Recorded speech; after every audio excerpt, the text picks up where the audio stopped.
lives in fluffy gardens. George lives here, at 8 Gruff Lane to be precise. Some people say that dogs are a man's best friend. That can be very true indeed. But George, the mean yellow dog, is nobody's best friend. He's not even anybody's worst friend. He is mean, loud, and always in a terrible mood. George hates everything and makes it his business to tell people so very loudly.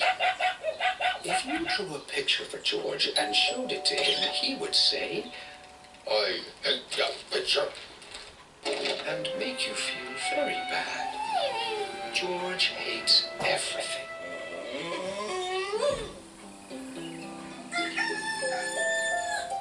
Our story begins one bright morning in Gruff Lane.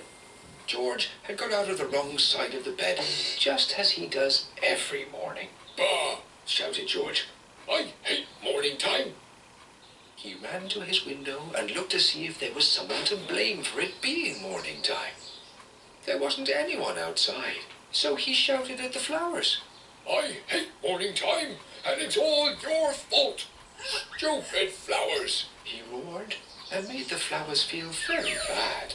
George really was in a terrible mood.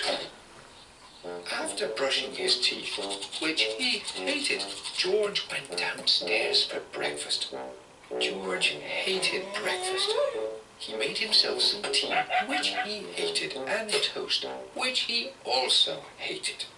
George ran to the window and saw a little penguin walking by. "I hated my breakfast," he shouted, and made the penguin feel very bad indeed. Then George, the mean yellow dog, went for a drive in his car. George hated going for a drive in his car. Wee Reg the puppy was waiting to cross the road. He looked left and right, and when he saw it was safe to cross, he walked calmly across the road. That's when George zoomed up to him in his car and started beeping his horn in a temper. "Beep, beep, beep." "I hate when people cross the road," shouted George. "Get off the road!" Poor Wee Reg felt very bad as George roared at him and then drove off. Wee Reg thought that George needed to be taught a lesson, and so he went home and called up some of his friends. Later that day, George went to the egg shop to buy some eggs. George hates shopping, and he especially hates shopping for eggs. He brought some eggs to the counter where a small penguin was serving customers. "I hate this shop, and I hate these eggs," roared George. The penguin smiled and said to George, "I'm sorry, sir, we don't have any eggs. This is a butcher's shop." George looked down at the eggs and got terribly confused. "I said I hate this shop and I hate these eggs," he repeated, even louder this time. The little penguin just smiled. "I'm sorry, sir."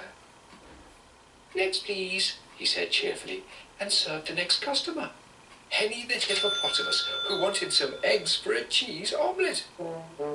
George, very confused, threw down the eggs and stormed out of the shop in an awful huff. Then George went to the bakery to buy some bread. George hates shopping for bread even more than he hates shopping for eggs.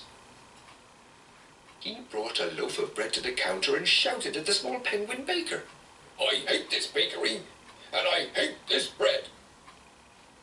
The penguin just smiled and said, "I'm sorry, sir, we don't have any bread. This is a fruit and veg shop," and served the next customer, Lenny the octopus, who wanted some bread for a jam sandwich. George got very flustered indeed when he saw the penguin give Lenny some bread. He stormed up to the penguin and demanded to know why Lenny had been able to buy bread when he couldn't buy any.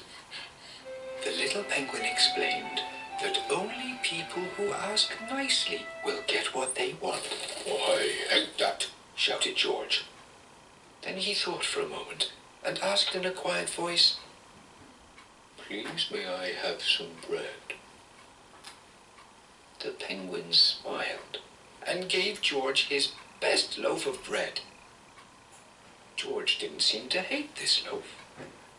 So he stormed out of the shop and went back to the egg shop. George began to shout, "I hate eggs!" But then he stopped and thought. He then asked in a quiet voice, "Please, may I have some eggs?" The little penguin smiled and gave George the best eggs in the shop. George smiled for the first time that day. Actually, for the first time ever. It was the first time George had smiled in his whole life. And with a big smile on his face, George stormed right out of the egg shop and slammed the door and barged his way home.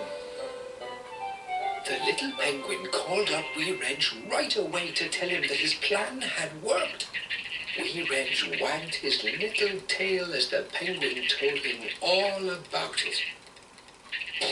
Just then, the penguin was interrupted by a knock on the door. It was George. He had forgotten to do something. "Thank you," he said quietly, and slammed the door.